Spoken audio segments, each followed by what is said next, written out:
ये जो हम दुनिया में आए हैं, दुनिया में आने से पहले हमें दुनिया में आने से, हम जब दुनिया में नहीं आए थे उससे पहले से ये ऐलान किया जा रहा है कि जिंदगी से पहले मौत पैदा की गई है। पहले जिंदगी नहीं है बल्कि पहले मौत है, क्योंकि हम पहले मुर्दा थे, फिर हम जिंदा हुए, फिर मरेंगे, फिर जिंदा किए जाएंगे। दो मौत और दो जिंदगी है। एक मौत से निकल कर आए हैं और एक जिंदगी पा गए हैं। अब फिर इसके बाद मरेंगे और मरने के बाद फिर जिंदा किए जाएंगे। जो पहली मौत थी उसका अमल से कोई ताल्लुक नहीं था, उसका ताल्लुक सिर्फ और सिर्फ अल्लाह रब्बुल इज्जत के फजल खास से था। और जो दूसरी जिंदगी, पहली जिंदगी है, उसका ताल्लुक भी कोई अमल से नहीं था। ये जिंदगी भी जो अल्लाह ने दी है ये अपने फजल खास से दी। लेकिन अब जो मौत है उसका ताल्लुक अल्लाह रब्बुल इज्जत ने अपने करम से आमाल के जरिए से जोड़ दिया है। और उसके बाद की जो जिंदगी है उसका ताल्लुक भी अल्लाह ने आमाल के जरिए से जोड़ दिया है। हमारे यहाँ 7, 8, 10 जन्म का मसला नहीं है। हम लोग एक ही मर्तबा इस दुनिया में आए हैं और जब इस दुनिया से चले जाएंगे तो फिर दोबारा इस दुनिया में नहीं आएंगे। उसकी वजह यह है कि अल्लाह तबारक व तआला के यहाँ कमी नहीं है, अल्लाह रब्बुल इज्जत के यहाँ कमी नहीं है कि वो मरने वाले को फिर दोबारा इसी दुनिया में भेजे। अल्लाह रब्बुल इज्जत के यहाँ तो बहुत वसअतें हैं, बड़ा करम है, बड़े इनाम है। यहाँ जो अच्छा अमल करेगा और अगर कोई बुरा अमल भी करे तो अल्लाह रब्बुल इज्जत जजा के तौर पर उसको जन्नत अता फरमाएगा, और बुरा अमल करेगा तो सजा के तौर पर उसे जहन्नम अता फरमाएगा। इन्नल अबरार लफी नईम व इन्नल फुज्जार लफी जहीम। जो नेक अमल करे नेकों के लिए जन्नत है, और जो फासिक व फाजिर, अल्लाह रसूल के गद्दार, अल्लाह रसूल के नाफरमान, उनके लिए जहन्नम है। अल्लाह रब्बुल इज्जत ने जिंदगी और मौत को पैदा किया है। अल्लाह पाक अपने बंदों से करोड़ों माओं से ज्यादा प्यार करता है। जितनी मोहब्बतें अल्लाह अपने बंदों से करता है कोई किसी से कर ही नहीं सकता। मेरे भाइयों जरा अंदाजा तो करो, अल्लाह प्यार करने वाला है, अल्लाह मोहब्बत करने वाला है। कभी अल्लाह की मोहब्बतों का अंदाजा लगाया? कभी गौर करना, कभी सोचना, सबकी मोहब्बतों को सोचा? क्या कभी रब की मोहब्बत को सोचा? अगर हमारी माँ हमारी कोई कमी देखती है, हमारी माँ, तवज्जो करें, हमारी माँ अगर कोई हमारी कमी देखती है तो वो हमारे अब्बा को बताती है, हमारे भाइयों को बताती है, हमारी बहनों को बताती है, किसी न किसी को तो वो जरूर बताती है। अगर किसी को ना भी बताए तो कम से कम हमारे अब्बा को जरूर बताती है। अल्लाह अकबर। लेकिन ये मेरा अल्लाह है, अल्लाह अकबर। हम रोजाना हजारों गुनाह करते हैं, हम रोजाना सैकड़ों गुनाह करते हैं, लेकिन मेरा अल्लाह हमें रुस्वा नहीं होने देता। कभी सोचा मेरे भाइयों, अगर अल्लाह मेरे ऐबों पे पर्दे न डालता तो मैं यहाँ बैठने के काबिल न था, और अगर आपके ऐबों पे पर्दे न डालता तो आप यहाँ बैठने के काबिल न थे। जरा गौर तो फरमाएं, मेरा रब कितना करीम है। अल्लाह अकबर। वही रब मौत और हयात का फलसफा बयान करता है कि उसने मौत क्यों पैदा की। ये मौत भी मोहब्बत की अलामत है, ये मौत भी मोहब्बत की निशानी है। ये मौत और हयात क्यों पैदा की गई? तो फरमाता है अल्लज़ी खलक़ल मौत वल हयात लियब्लुवकुम अय्युकुम अहसनु अमला। हमने जिंदगी और मौत को इसलिए पैदा किया ताकि हम तुम्हें आजमाएं, हम तुम्हें जांचें कि कौन थोड़ी सी जिंदगी को पाकर, अल्लाह ने कहा थोड़ी सी जिंदगी, ये बहुत थोड़ी सी जिंदगी है। मेरी कौम के जवानों, 70 साल जियो तो भी थोड़ी है, 100 साल जियो तो भी थोड़ी है, 300 साल जियो तो भी थोड़ी है। अब तो 100 साल से ज्यादा कोई जीता ही नहीं है। अल्लाह अकबर। 100 साल तक तो बहुत कम लोग पहुंचते हैं, 70 साल में, 60 साल में लोग दुनिया से चले जाते हैं, बल्कि 40 40 साल में हालत ये होती है कि इंसान खुद ही मरने के लिए तैयार हो जाता है। घुटनों में तकलीफ है, कमर में तकलीफ है, सही दिखाई नहीं देता, ये बीमारी ने पकड़ लिया है, वो बीमारी ने पकड़ लिया है, ये हो गया है, वो हो गया है। सुन लो अल्लाह के बंदो, अच्छी तरह सुन लो, मौत और हयात का फलसफा कुरान बयान कर रहा है। हमने मौत और हयात को इसलिए पैदा किया कि कौन थोड़ी सी जिंदगी को पाकर अच्छा अमल करता है। यहाँ अच्छा अमल करने आए हैं, यहाँ इम्तिहान गाह है, ये एग्जाम हॉल है, हम एग्जाम हॉल के अंदर है, हम इम्तिहान गाह में है। अल्लाह फरमाता है हमने तुम्हें जांचने के लिए, तुम्हें परखने के लिए, तुम्हारा इम्तिहान देने के लिए तुम्हें दुनिया में भेजा है। अब मुझे बताओ क्या हम अच्छा अमल करते हैं? हम अच्छा अमल कर रहे हैं? अल्लाह अकबर। अपने आप में डूब कर सोचो, मेरी कौम के जवानों, मेरे भाइयों, मेरी बहनों, याद रखना इस दुनिया में हमेशा नहीं रहना, इस दुनिया में हमेशा नहीं रहना। हमसे पहले हमारे बाप दादा थे, उनसे पहले उनके बाप दादा थे, उनसे पहले उनके बाप दादा थे। फाका करने वाले भी दुनिया से चले गए, पेट भर खाने वाले भी दुनिया से चले गए, बादशाह भी दुनिया से चले गए, मजदूर भी दुनिया से चले गए, अच्छे भी दुनिया से चले गए, बुरे भी दुनिया से चले गए। हमने भी तो जाना है, मगर याद रखना इस दुनिया में अच्छाई के लिए ऐसी कमरा हो जाए ताकि मैं ठंडक में सोऊं, उसके लिए कितनी मेहनत करते हो। रोजाना मुझे फाके से निजात मिले, रोजाना रोटी मिले, उसके लिए कितनी मेहनत करते हो। मुझे कोई मुसीबत ना आए, मुझे कोई तकलीफ ना आए, मेरे बच्चों को कोई तकलीफ ना आए। बोलो उसके लिए 8-8 घंटे मेहनत करते हो कि नहीं करते हो? जो थोड़ी सी जिंदगी है उसको अच्छा बनाने के लिए कितनी मेहनत कर रहे हो। और जो जिंदगी कभी खत्म नहीं होगी, हमेशा बाकी रहेगी, उसको अच्छा बनाने के लिए क्या मेहनत की। मिसाल के तौर पर अगर मैं 60 साल या 70 साल जीने वाला हूं तो मैं 25 साल मेहनत करता हूं पढ़ाई पर, ये डिग्री ले लूं, वो डिग्री ले लूं, वो डिग्री ले लूं। क्यों? ताकि आगे की जिंदगी अच्छी हो जाए। और अगर ऐसा नहीं भी करता हूं तो कम से कम इतना तो जरूर करता हूं, जिस जिंदगी को कुरान ने थोड़ा कहा, जिस जिंदगी को कुरान ने मुख्तसर कहा, उस मुख्तसर से जिंदगी को अच्छी बनाने के लिए कभी 8 घंटे की मेहनत करता हूँ, न सर्दी देखता हूँ, न गर्मी देखता हूँ, न बरसात देखता हूँ, न सुबह देखता हूँ, न शाम देखता हूँ। बोलो सबकी ये जिंदगी है कि नहीं? जो जिंदगी मुख्तसर है उस जिंदगी को बेहतर बनाने के लिए, जो जिंदगी फानी है, जो जिंदगी फना होने वाली है, उसके लिए कितनी मेहनत कर रहे हो। कोई सऊदी तक जा रहा है, कोई कलकत्ता तक जा रहा है, कोई दिल्ली तक जा रहा है, कोई दुबई तक जा रहा है। बोलो कितनी मेहनत कर रहे हो। हालांकि ये जिंदगी खत्म होने वाली है, मगर कुरान कहता है वल आखिरतु खैरुम व अबका, आखिरत खत्म नहीं होने वाली है, आखिरत बाकी रहने वाली है। बताओ अल्लाह अकबर। खत्म होने वाली जिंदगी को बेहतर बनाने के लिए 12-12 घंटे मेहनत करने वालों, दिल्ली, कलकत्ता, सऊदी, अमेरिका, बर्तानिया तक माल कमाने के लिए जाने वालों, हम तुम्हें मना नहीं करते। जो जिंदगी खत्म हो जाएगी उसके लिए इतनी मेहनतें की है, जो आखिरत बाकी रहेगी। क्या कभी उसके लिए अपना बिस्तर छोड़कर मस्जिद तक भी जाने की आपने तकलीफ उठाई है? आप दिल्ली तक माल कमाने तो जा सकते हैं, आप कलकत्ता तक माल कमाने तो जा सकते हैं, आप अमेरिका, बर्तानिया तक माल कमाने तो जा सकते हैं। क्या आप आमाल कमाने के लिए घर से मोहल्ले की मस्जिद तक भी जा सकते हैं? जो माल छोड़कर जाना है उसके लिए 8-8 घंटा मेहनत है, और जो आमाल साथ में लेकर के जाना है, क्या उसके लिए 8 मिनट भी मेहनत कर रहे हो? क्या उसके लिए 10 मिनट भी मेहनत कर रहे हो? मेरे अजीज, बहुत धोखे में हो। अल्लाह तुम्हें लंबी उम्र दे, लेकिन मरोगे तो जनाजे में रोते हुए जाओगे, पछताओगे। हाय, जो माल मैंने छोड़ के जाना था उसके लिए तो पूरी जिंदगी लगा दी, और जो अमाल लेकर के जाना था उसके लिए मैंने कुछ नहीं किया। क्या कर रहे हो? दुनिया में जियो, खाओ पियो, एंजॉय करो, किसने मना किया? लेकिन कुछ अमाल भी कर लो। जगह जी लगाने की दुनिया नहीं है, ये इबरत की जा है, तमाशा नहीं है। एक दिन दुनिया से जाना है। कितने चेहरे इस मिट्टी में मिले हैं, कितने जनाजों को अपने कंधों पे उठाया है। अच्छे अमाल कर लो, कुछ अच्छे अमल कर लो। बताओ अच्छे अमाल हम कहाँ कर रहे हैं?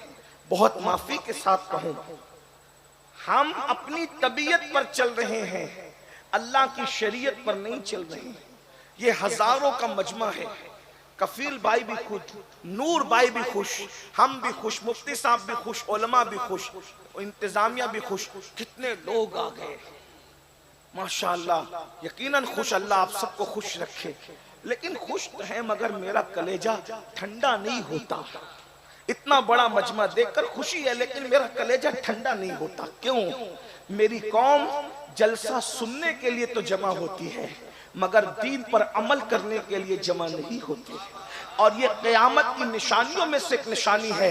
अल्लाह के रसूल अलैहिस्सलाम ने फरमाया, मेरी उम्मत पर एक वक्त आएगा क़यामत के करीब, लोग दीन सुनने तो जमा होंगे लेकिन दीन पर अमल करने जमा नहीं होंगे। अल्लाह अकबर। ये हजारों के मजमे में हाथ मत उठाना, आपको जलील करने नहीं बुलाया, लेकिन हाथ मत उठाना। मगर ये बात दिल के ऊपर जरा सोचो, एहतिसाब करो।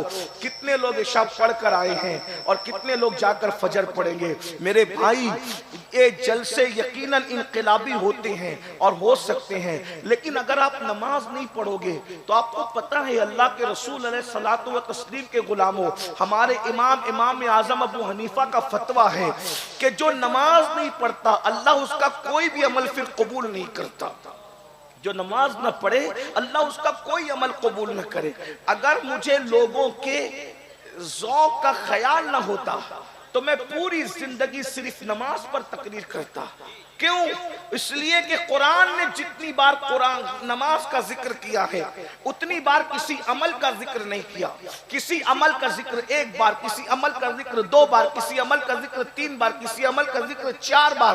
तन्हा नमाज वो इबादत है मेरे भाई जिसका जिक्र अल्लाह ने कुरान में 700 मरतबा फरमाया है। 700 मरतबा। सूफिया फरमाते हैं इसीलिए कोई एक वक्त की नमाज छोड़ता है तो वो 700 मरतबा अल्लाह की नाफरमानी करता है। इमाम अहमद इब्न हंबल फरमाते बेनमाजी काफिर है, काफिर। अल्लाह अकबर। मुझे बताओ ना मेरे भाइयों, जरा बताओ, अपने आप पर रहम करो।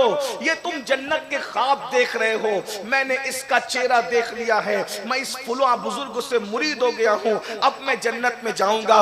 मेरे भाई, पहले तुझे शरीयत का मुरीद होना पड़ेगा। अगर तू शरीयत का मुरीद है तो तुझे सबकी पीरी मुरीदी काम आएगी, और अगर तू शरीयत का मुरीद नहीं है तो कोई पीर तेरे काम नहीं आ सकेगा। अल्लाह अकबर। ये बात मैं अहले सुन्नत के मजमे में बगैर किसी खौफ के कह करके जा रहा हूँ। अगर मुझे ये यकीन होता, मैं रस्मी बात नहीं कर रहा हूँ, अगर मुझे ये यकीन होता कि इस मजमे के लोग ये कह दे कि अमीनुल कादरी अगर तू हमारे पैर पकड़ के कहेगा कि नमाजी बन जाओ, तो मैं मजमे के एक एक शख्स का पैर पकड़ के कहूं कि नमाजी बन जाओ। क्यों? इसलिए कि तुम नमाजी नहीं बनोगे तो तुम जन्नती नहीं बन सकते। जहन्नम के अंदर जलोगे मेरे भाई, जहन्नम के अंदर जलोगे। ये जो शायरी की दुनिया है, मैं शोरा का मुखालिफ नहीं, लेकिन वो शोरा जो तुम्हें हथेली पे जन्नत दिखा रहे हैं और ये कह रहे हैं कि तुम जो है वो ये इसका चेहरा देखो तो जन्नत, उसका चेहरा देखो तो जन्नत, और तुम सुन्नी हो तो जन्नती हो। पहली बात तो मैं ये कहना चाहता हूं कि जो नमाज नहीं पढ़ता, नमाज की कद्र नहीं करता, नमाज की अहमियत नहीं जानता, वो कैसा सुन्नी हो सकता है? उसकी सुन्नियत का कितना एतबार है, जरा ये तो बताएं।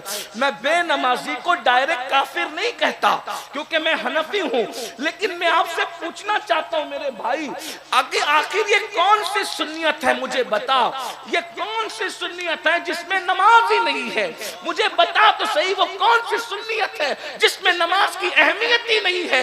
अल्लाह अकबर। एक बात मैं आपको बताऊं, अल्लाह के बंदो जरा तवज्जो करना, जरा गौर करना, जरा सोचना।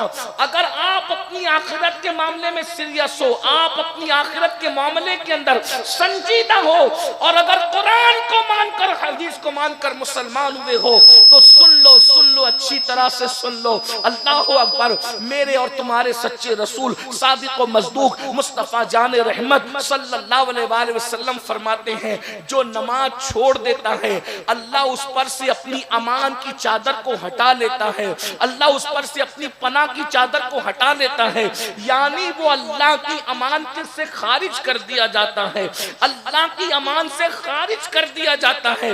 मेरे भाई मुझे बताओ, जो अल्लाह की अमान से निकल जाता है फिर वो खुशियां कैसे पा सकता है, वो सुकून कैसे पा सकता है, वो रोजी कैसे पा सकता है, वो इत्मीनान कैसे पा सकता है? मुझे बताओ मेरे भाइयों, ये हजारों का मजमा है, हजारों में जितने लोग हैं 99% लोग, तुम सबके मसाइल ये है, रात को सुकून की नींद नहीं आती, बच्चियों को रिश्ते नहीं है, कारोबार का मामला है, बड़ी बड़ी डिग्रियां लेकर के दर दर के पे भटक रहे हैं, अच्छी नौकरी नहीं मिलती, माल कमाते हैं मगर सुकून नहीं है, मियाँ बीवी में जमती नहीं है, बच्चे गद्दार हो गए।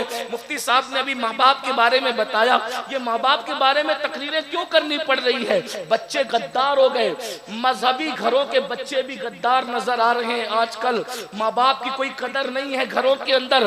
आप क्या समझते हैं सिर्फ रोटी कपड़ा मकान देना ये माँ बाप की इज्जत है?